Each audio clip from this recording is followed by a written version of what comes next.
तस्मै श्रीगुरुवे नमः। श्रीचैतन्यमनःभीष्टं स्थापितं येन भूतले स्वयं रूप कदा मह्यं ददाति स्वपदान्तिकं वन्देऽहं श्रीगुरो श्रीयुतापदकमलं श्रीगुरुन् वैष्णवं च शिरवंशाग्रजातं सहगणरघुनान्वितं तं सजीवं साद्वैतं सावधूतं परिजनसहितं कृष्णचैतन्यदेवं श्रीराधाकृष्णपदान सहगणललिता श्रीविशाखान्वितां च नमयं विष्णुपदाय कृष्णवेष्टाय भूतले श्रीमते भक्तिवेदान्त स्वामिनिति नामिने नमस्ते सरस्वती देवे गौरवाणी प्रचारिणे निर्विशेष शून्यवादी पश्चात्य देशतारिणे वंजाकल्पतरुश्च कृपा सिन्धु भयवच पतितानां पावनेभ्यो वैष्णवेभ्यो नमः तदोदरमहं वन्दे माधवच्चनन्दनं महाभागवतं सच्चिदानन्दविघ्नकृतिनां नमो महावदनाय कृष्ण प्रेम वदयते कृष्णाय कृष्ण चैतन्य गौरतीश नमः हरे कृष्ण करुणा सिंधु दीनबंधु जगतपते गोपेश गोपिकाकांत राधाकांत नमस्ते तप्त कंचन गौरांगी राधे वृंदावनेश्वरी विषवानश्रुति देवी प्रणमामि हरे प्रिय नीलाचल निर्वासाय निधाय परमात्मने बलभद्र सुभद्र जगन्नाथाय ते नमः जय श्री कृष्ण चैतन्य प्रभु नित्यानंद श्री अद्वैत गदाधर शिवासादि गौरभक्तवृंद हरे कृष्ण कृष्ण कृष्ण हरे हरे हरे राम राम राम हरे हरे ओम नमः भगवते वासुदेवाय ओम नमः भगवते वासुदेवाय ओम नमः भगवते वासुदेवाय आपण आपण गुरुनाथे प्रणाम मंत्र नमः विष्णु पदाय कृष्ण प्रसाद भूतले श्रीमती जय बुद्ध गोस्वामी नित्य नामिने नमः अच्युत पदाय नित्य भगवताय ने गौरव कथामृत नाम करें हरे कृष्ण তা আমরা ধারাবাহিকভাবে সব শ্রবণ করছি সার্বভৌম ভট্টাচার্য উদ্ধার শ্রী চৈতন্য মহাপ্রভু কর্তৃক তো সার্বভৌম ভট্টাচার্য ব্রহ্ম সাচুর্য ঈশ্বর সাচুর্য এ সম্পর্কে বললেন ব্রহ্মে ঈশ্বরের সাচুর্য দুইত প্রকার ব্রহ্ম সাচুর্য হইতে ঈশ্বর সাচুর্য ধিক্কার সার্বভৌম ভট্টাচার্য বলে যেতে লাগলেন সাচুর্য মুক্তি দুই প্রকার ব্রহ্ম সাচুর্য ঈশ্বর সাচুর্য ভগবানের দেহে লীন হয়ে যাওয়া রূপ ঈশ্বর সাচুর্য ব্রহ্ম সাচুর্য থেকেও জঘন্য মায়াবাদী বৈদান্তিকদের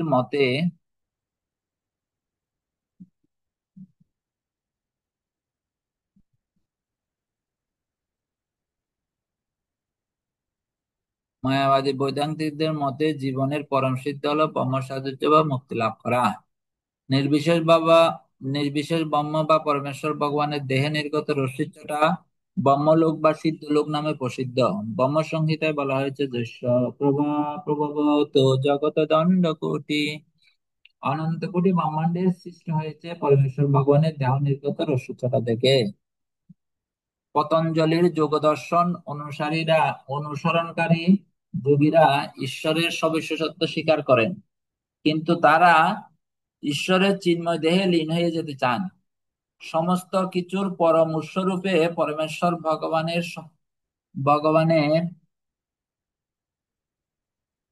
সমস্ত কিছুর পরম উৎসরূপে পরমেশ্বর ভগবান স্বচ্ছন্দে অনন্ত কোটি জীবকে তার দেহে বিলীন হতে দিতে পারেন ভগবানের দেহ নির্গত রশ্মিচ্ছটা ব্রহ্মজ্যোতি ব্রহ্মলোক বা সিদ্ধলোক নামে পরিচিত এইভাবে ব্রহ্মলোক বা সিদ্ধলোকে ভগবানের বিভিন্ন অংশস্বরূপ অসংখ্য চিৎ স্ফুলিঙ্গ রূপে জীব রয়েছে যেহেতু এই সমস্ত জীব তাদের স্বতন্ত্র অস্তিত্ব বজায় রাখতে চায় না তাই তাদের পুঞ্জীবিত অবস্থা ব্রহ্ম লোকে থাকতে দেওয়া হয়েছে ঠিক তেমন সূর্য কিরণ বিচ্ছুরিত হয় সিদ্ধ শব্দটি অত্যন্ত তাৎপর্যপূর্ণ যিনি ব্রহ্মজ্যোতি উপলব্ধি করেছেন পূর্ণরূপে হৃদয়ঙ্গম করেছেন যে জীব জড় পদার্থ নয় চিন্ময় আত্মা তাকে বলা হয় সিদ্ধ ভগবদ গীতায় তাদের ব্রহ্মভূত বলে বর্ণনা করা হয়েছে বদ্ধ অবস্থায় জীবকে বলা হয় জীবভূত বা জড়ের মধ্যে জীব শক্তি ব্রহ্মভূত অবস্থায় জীবেরা ব্রহ্মলোক বা সিদ্ধ লোকে থাকতে পারে কিন্তু দুর্ভাগ্যবশত কখনো কখনো তাদের পুনরায় জড় জগতে অন্তর্বর্তীত হতে হয়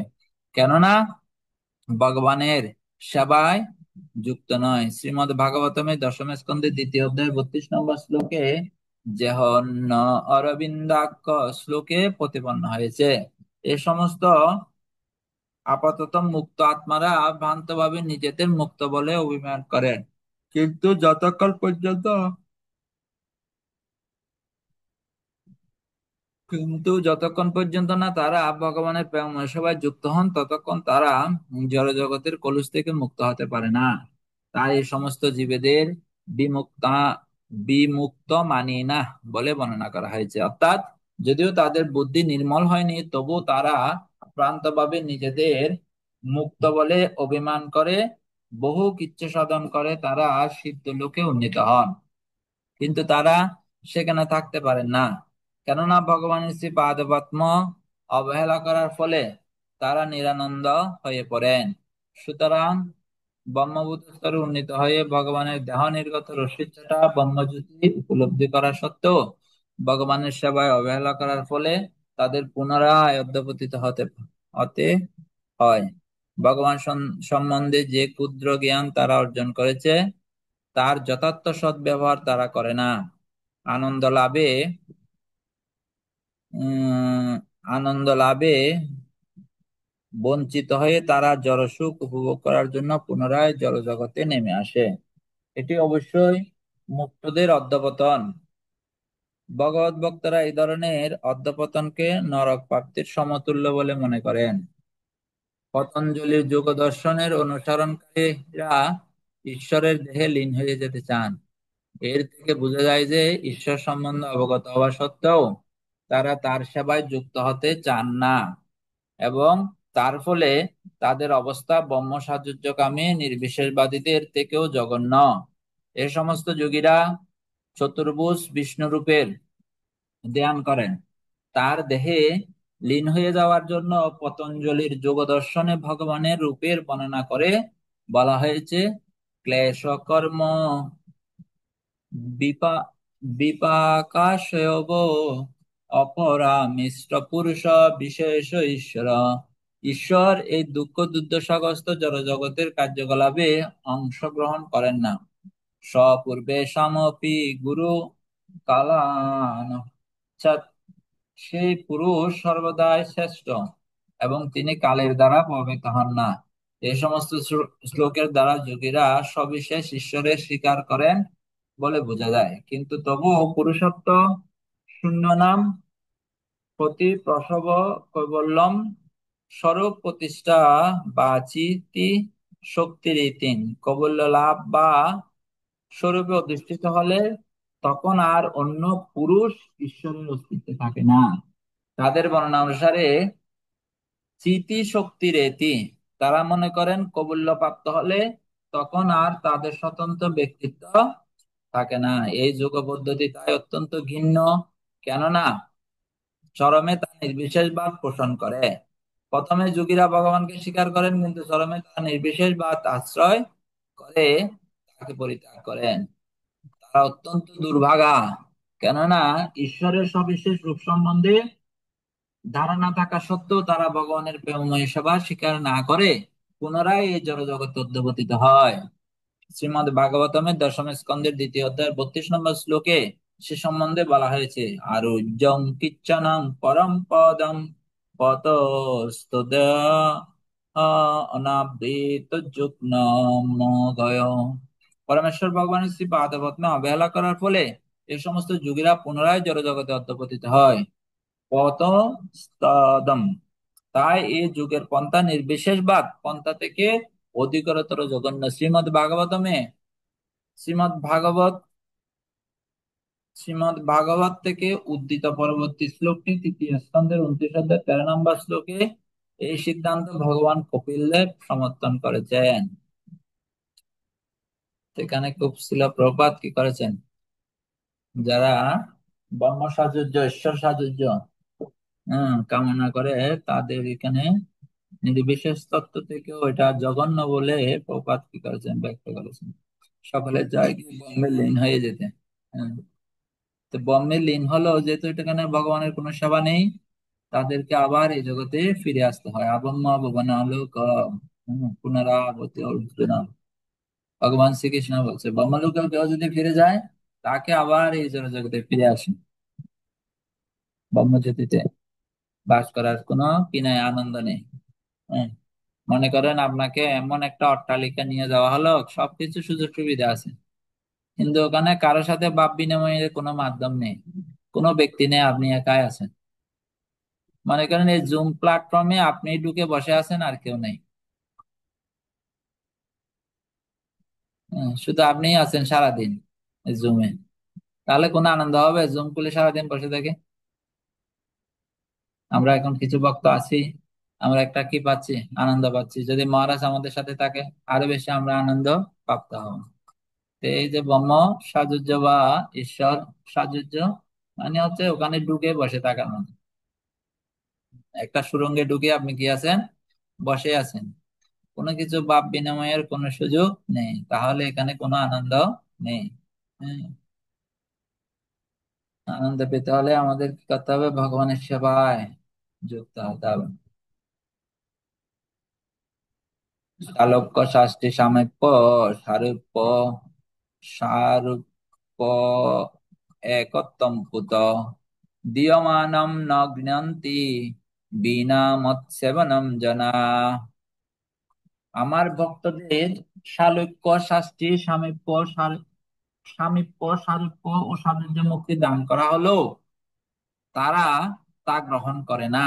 কেননা আমার অপাকৃত সেবা করা ব্যতীত তাদের আর কোনো বাসনা নেই। যারা ভগবানের ভক্ত তাদের একটাই কামনা, তারা কি করবে, এই মুক্তিগুলো তারা গ্রহণ করে না। এখানে 5 ধরনের মুক্তির কথা বর্ণনা করা হয়েছে: শালুক্য, শাস্তি, সামীপ্য, সারূপ্য, সাযুজ্য। এগুলো তাদেরকে যদি দেওয়া হয় তারা সেগুলো কি করবে না, তাদের একমাত্র কামনা হচ্ছে কি ভগবানের সেবা করা। প্রভু কহে মুক্তিপদে আর অর্থ হয়, মুক্তিপদ শব্দে সাক্ষাৎ ঈশ্বর কয়। সেজন্য মহাপ্রভু বলছেন মুক্তিপদের আরো একটি অর্থ হয়, মুক্তিপদ শব্দের অর্থ স্বয়ং ভগবানকে বোঝানো হয়। মুক্তিপদ মানে ভগবানকে প্রাপ্ত হওয়া, ভগবানের ধামে ফিরে যাওয়া। মুক্তিপদে যার সেই মুক্তিপদ হয়, কিংবা নরম পদার্থ মুক্তির সমাশ্রয়। সব রকম মুক্তি ভগবানের চরণ তলে বিরাজ করে, তাই তার নাম মুক্তিপদ। এই শব্দের আরেকটি অর্থ হচ্ছে নবম পদার্থ মুক্তি, যাকে আশ্রয় করে থাকে সে দশম বস্তু হচ্ছে শ্রীকৃষ্ণ। এই মুক্তি কে দিতে পারেন? হ্যাঁ, এখানে প্রবাদ ব্যক্ত কৃষ্ণের আরেক নাম হচ্ছে মুকুন্দ, অর্থাৎ তিনি সব রকম মুক্তি দান করে দিব্যানন্দ আস্বাদন করান।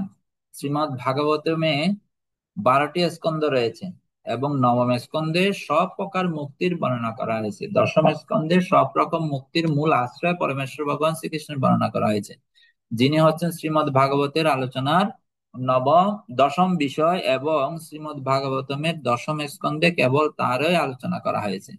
সর্বপ্রকার মুক্তি যেহেতু শ্রীকৃষ্ণের শ্রী পাদপদ্মের আশ্রয়ে বিরাজ করে, তাই মুক্তিপদ বলতে তাকে বোঝানো হয়। দুই অর্থে কৃষ্ণ কহি কেনে পাঠ ফিরি, সার্বভৌম কহে ও পাঠ কহিতে না পারি। শ্রী চৈতন্য মহাপ্রভু বললেন, সেই দুই অর্থ অনুসারে মুক্তিপদ শব্দটি যখন শ্রীকৃষ্ণকে ইঙ্গিত করে, তখন তার পরিবর্তন করার কি প্রয়োজন?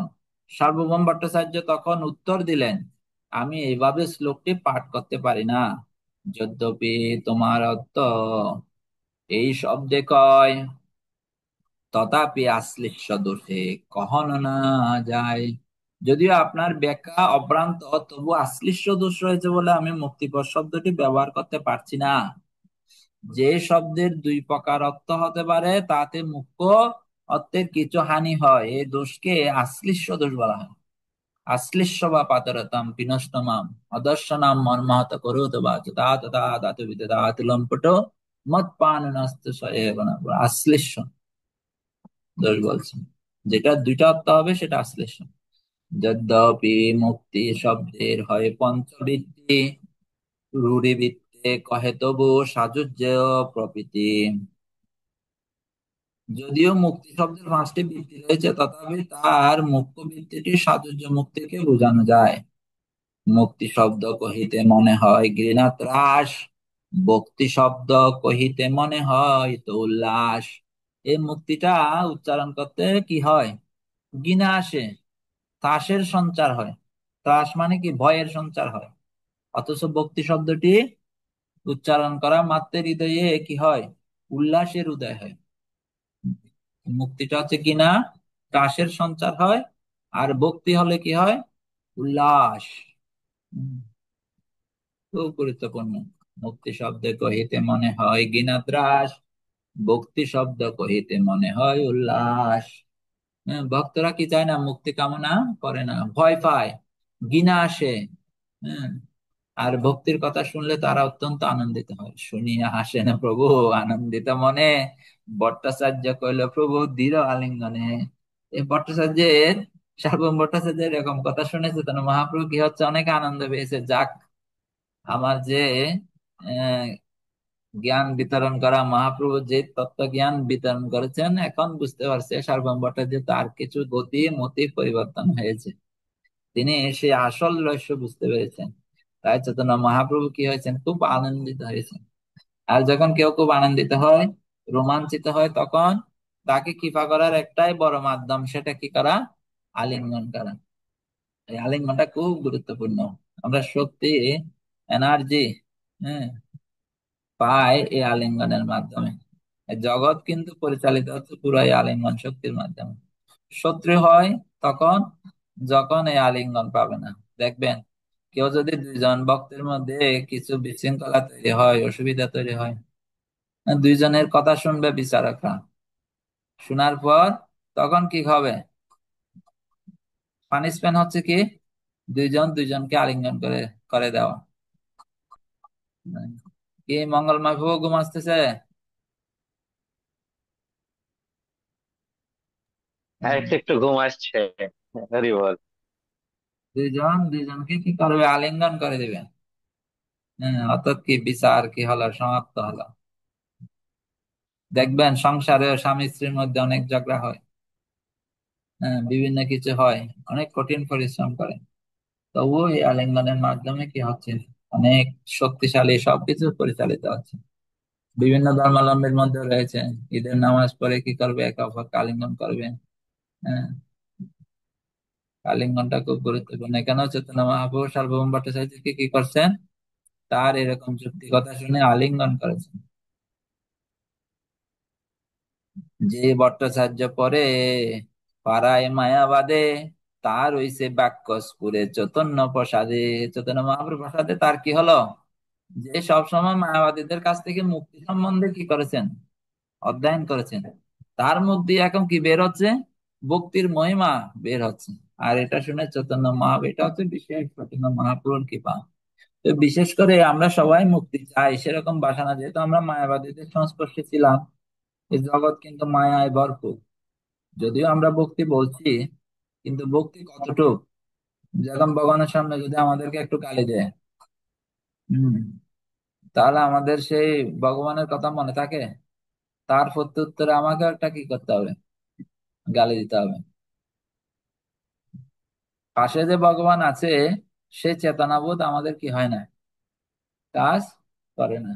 হ্যাঁ, যদি পাশে যে একজন ব্যক্তি আছে, ভগবান আছে, সেটা যদি আমার মনে থাকতো, তাহলে সেটা, ও একটা হয়তো বকা দিয়েছে, রাগ উঠেছে, আমাকে আবার দেওয়ার মতো কি। হ্যাঁ, দেখবেন মন্দিরের মধ্যেও কি হয়, অনেক সময় ভক্তরা দুইজনে খুব শুদ্ধ ভক্ত, কিন্তু কি হচ্ছে, শুদ্ধ ভক্তি করছে, ষোলমালা জপ করছে, প্রসাদ পাচ্ছে, আবার কি হয়, ঝগড়া ঝাঁটি এই সেই। অনেক সময় তো কুরুক্ষেত্র হয়ে যায়, দুই গ্রুপ হয়ে যায় দুইজন থেকে, আমরা দেখতে পাই। তো কেন?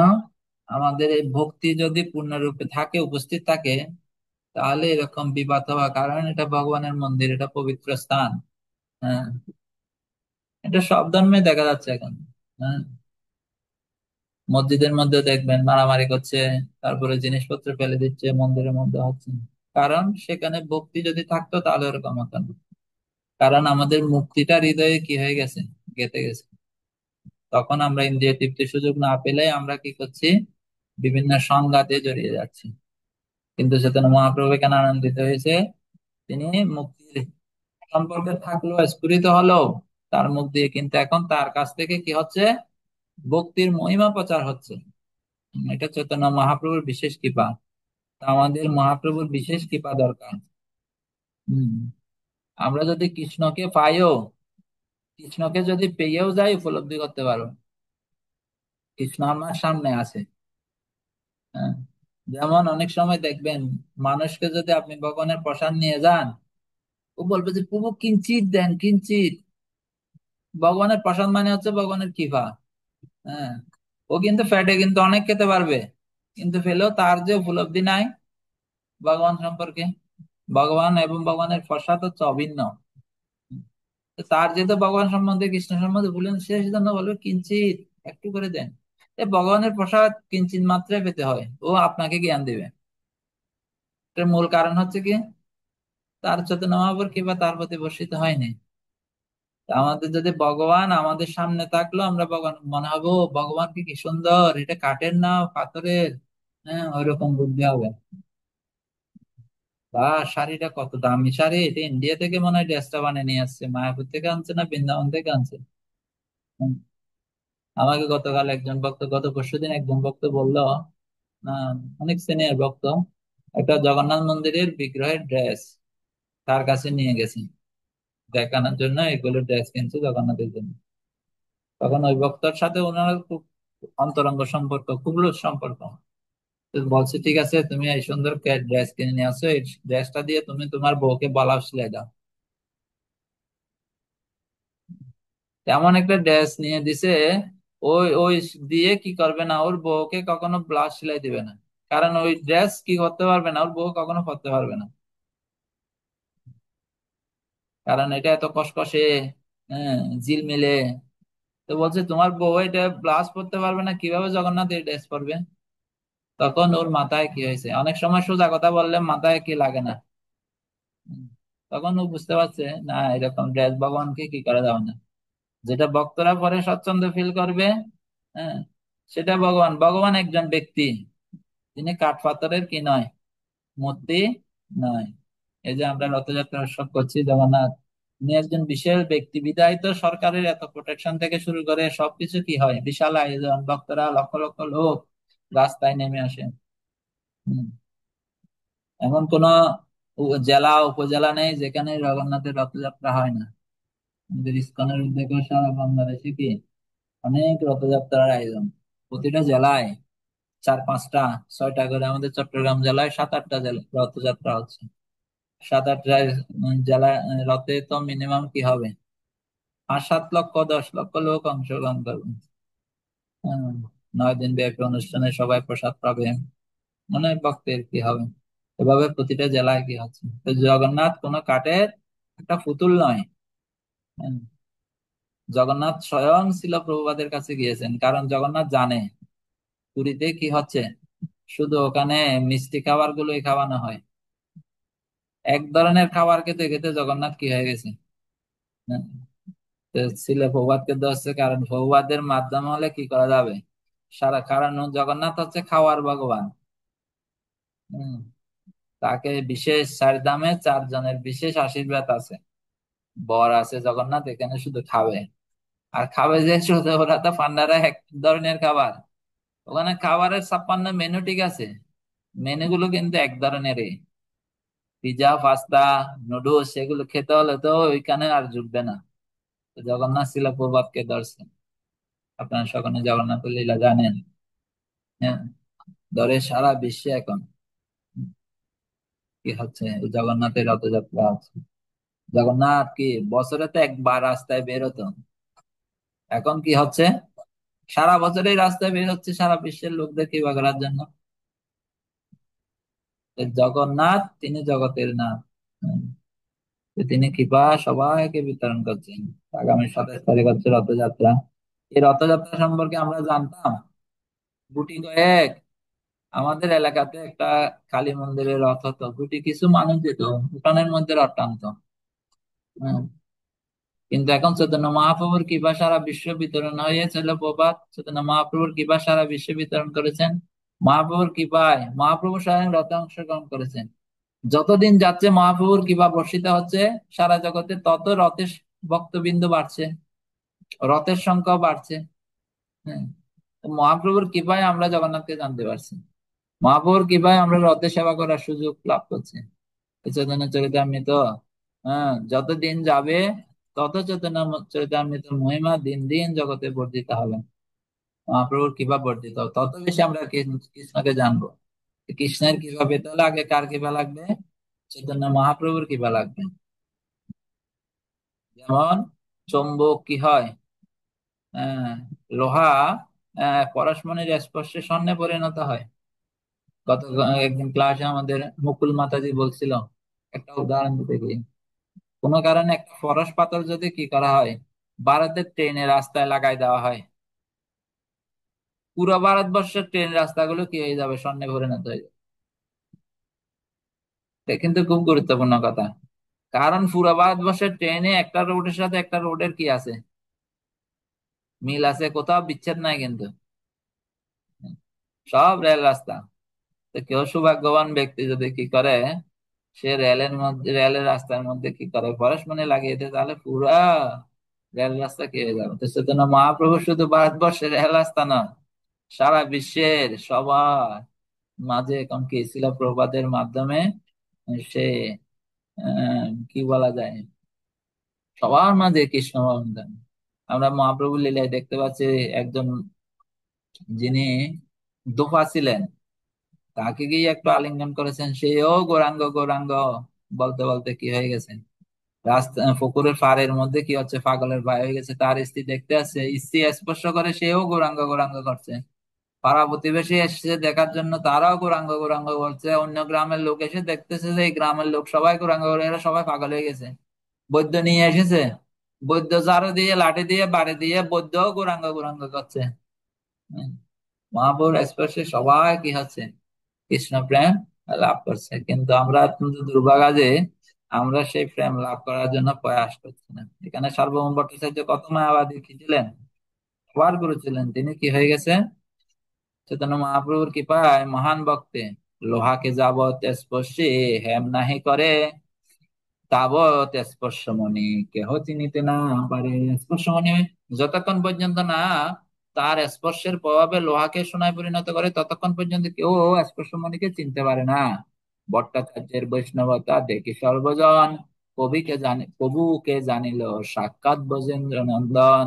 এখন সবাই বুঝতে পারছে চৈতন্য মহাপ্রভু হচ্ছে কে, ব্রজজন রঞ্জন, যিনি বজে রঞ্জন করে শ্রীকৃষ্ণ চৈতন্য, শ্রীকৃষ্ণ আহ এখন শ্রীকৃষ্ণ চৈতন্য মহাপ্রভু রূপে এসেছেন। কাশী মিশ্র আদি যত নীলাচলবাসী, শরণ লইল সবে প্রভু পদে আসি। এই ঘটনার পর কাশী মিশ্র আদি জগন্নাথপুরের সমস্ত অধিবাসীরা চৈতন্য মহাপ্রভুর পাদপদ্মে আশ্রয় গ্রহণ করলেন। সেই সব কথা আগে করিব বর্ণন, সার্বভৌম করে জৈসে প্রভুর সেবন। পরে আমি তা বর্ণনা করব কিভাবে সার্বভৌম ভট্টাচার্য সর্বক্ষণ চৈতন্য মহাপ্রভু সেবা করেছিলেন। জৈসে পরিপাটি করে ভিক্ষা নিবারণ, বিস্তারিয়া আগে তাহা করিব বর্ণন। আমি বিস্তারিত ভাবে বর্ণনা করবো কিভাবে সার্বভৌম ভট্টাচার্য অত্যন্ত পরিপাটি করে চৈতন্য মহাপ্রভু ভোগ নিবেদন করতেন। ওই মহাপ্রভুর লীলা সার্বভৌম মিলন, ইহা যেই শ্রদ্ধা করি করে শ্রবণ, এটা যে শ্রদ্ধা সহকারে শ্রবণ করবে, জ্ঞান কর্ম পাশ হইতে হয় বিমোচন, অচিরে মিলিবে তারে চৈতন্য চরণ। এই সর্বসম্ভ উত্তর লীলা যদি কেউ যদি কি করে শ্রবণ করে, তিনি চৈতন্য মহাপ্রভুর চরণ লাভ করবেন। অচিরে শুষ্ক জ্ঞান সকাম কর্মের বন্ধন থেকে তিনি কি হবে, মুক্ত হবে। শ্রী রঘুনাথ পদে যার আজ চৈতন্য চরিতামৃত কহে কৃষ্ণ দাস। ছিল রূপ গোস্বামী, রঘুনাথ দাস গোস্বামীর পাদপদ্মে আমার প্রণতি নিবেদন। তাদের কৃপা পাত্র না, তাদের পদাঙ্ক অনুসরণ পূর্বক আমি কৃষ্ণদাস চৈতন্য চরিতামৃত বর্ণনা করছি। ইতি সার্বভৌম ভট্টাচার্য উদ্ধার নামক চৈতন্য চরিতামৃতের মধ্য লীলার ষষ্ঠ পরিচ্ছেদের ভক্তি বেদান্ত তাৎপর্য সমাপ্ত। হরে কৃষ্ণ কৃষ্ণ কৃষ্ণ হরে হরে, হরে রাম রাম রাম হরে হরে। আমরা অনেক দিন ধরে চর্চা করে সার্বভৌম ভট্টাচার্যের উদ্ধার মহিমা শ্রবণ করলাম। সেটা খুব গুরুত্বপূর্ণ, চৈতন্য মহাপ্রভু কিভাবে একজন মায়াবাদী গুরু কে কি করলেন, কৃষ্ণ ভক্তে পরিণত করলেন। তা আমরা অন্যদের কাছে প্রচার করতে চাই। হুম, যে তাদেরকে কিভাবে প্রচার করতে হবে, সে প্রচারের কৌশল গুলো এখানে সবকিছু কি আছে, লুকায়িত আছে। হুম, আমরা অন্যদেরকে কি করতে চাই, হ্যাঁ, পরিবর্তন করতে চাই কিবা পরিবর্তন করতে হবে, সে জিনিসগুলো এখানে লুকায়িত আছে। আমাদের বারবার যদি আমরা পড়ি, তাহলে কৃষ্ণচন্দ্রের চৈতন্য মহাপুর চরণে আমাদের ভক্তি লাভ হবে। তাহলে আমরা এই জড় জগতের বন্ধন থেকে নিজে উদ্ধার লাভ করতে পারবো, এবং অন্যদেরকেও কি করতে পারবো, উদ্ধার করতে পারবো। আমাদের মঙ্গলময় প্রভু আমাদের কিছু মঙ্গল সাধিত করবে। সর্বমঙ্গল প্রসাদের মহিমা বলে। সময় কিন্তু শেষ। বলুন প্রভু। হরে কৃষ্ণ প্রভু, প্রণাম প্রভু। এই শ্রী চৈতন্য মহাপ্রভু এই মায়াবাদে যে কৃপা করছেন, তো সহজিয়া যে কৃপা করছেন, এই ধরনের কোন দৃষ্টান্ত কি কোথাও রয়েছে নাকি? না সহজিয়া অতি নিকৃষ্ট বলে মহাপ্রভুর কৃপা পায়নি? মানে এটা কিরকম ওটা? মায়াবাদে কৃপা করছেন আর সহজিয়াদের সেরকম কিছু আহ, জানিও না, শ্রবণ করিনি। কারা সহজিয়া? প্রভু, সহজিয়া কারা? সহজিয়া হচ্ছে গিয়ে আহ, আহ, জ্ঞানহীন ভক্তি, জ্ঞানহীন ভক্তি। আর তারা ভগবানের এই আহ, সমস্ত লীলাকে অনুকরণ করে, রাসলীলাকে অনুকরণ করে, যে আসলে ওর বাস্তবিক এটা কাম প্রবৃত্তি। তো এই হচ্ছে গিয়ে সহজিয়া। তো সহজিয়ারা ভেরি ডেঞ্জার। হ্যাঁ। না, ডেঞ্জার না। আর সহজিয়ারা মায়াবাদের থেকে ভালো, প্রবাদ বলছেন। কোথাও কোথাও বলেছেন, আবার কোথাও কোথাও আর মায়াবাদীদের সহজিয়া থেকে ভালো বলা হয়েছে। হ্যাঁ, কারণ কারণ ওরা ওদের কৃষ্ণকে ফোকাস করে, কৃষ্ণকে কিছু অনুকরণ করতে চায়। হ্যাঁ, তা আমরা কি ভগবান ভগবদ গীতার অনুকরণ নয়, আমরা অনুসরণ করবো। তো ওরা সহজই হয়েছে কেন? তারা অনুকরণ করে। কৃষ্ণ গোপিকাদের নিয়ে লীলা লীলা করছে, ওরা গোপিকাদের নিয়ে লীলা করতে চায়। তো এটা হচ্ছে সহজিয়া ভাব। ওরা কৃষ্ণকে ভগবান হিসাবে মানে, বিশ্বাস করে, সবকিছু করে, পরিণাম করে, সবকিছু করে। তো ওরা কি ভাবে, কিন্তু এই জীবনে ভাবে না। ওদের দুই এক জীবন লাগবে। কিছু যেহেতু কৃষ্ণ ভক্তি করছে, কিছু তো স্বীকৃতি জমা হচ্ছে। এটা আমার উপলব্ধি, বলছি। আমাদের আচার্যদের হয়তো আরো ব্যাখ্যা থাকতে পারে। এই সহজিয়াদের মহাপ্রভু কৃপা করছেন, এই ধরনের কোন দৃষ্টান্ত রয়েছে প্রভু? আমার মতে জানা নেই। আমাদের নিতাই প্রভু যদি কিছু বলে, নিতাই দয়াল প্রভু আছে, নিতাই দয়াল প্রভু ও বেরিয়ে গেছে। কেউ জানলে বলতে পারেন।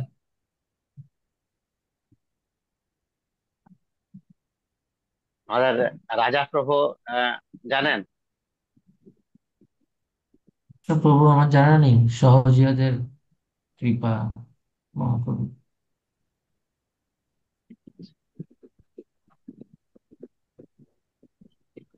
সহজিয়াদের দেখি কৃপা। কোথাও আহ, কোথাও অধ্যয়ন করতে করতে যদি কোথাও কিছু পাওয়া যায়। হুম।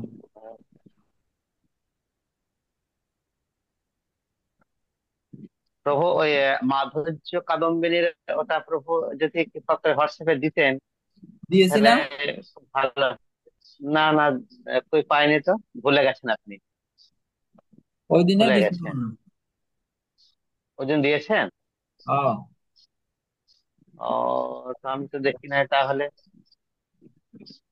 ঠিক আছে তো, প্রণাম। হরে কৃষ্ণ, হরে বল।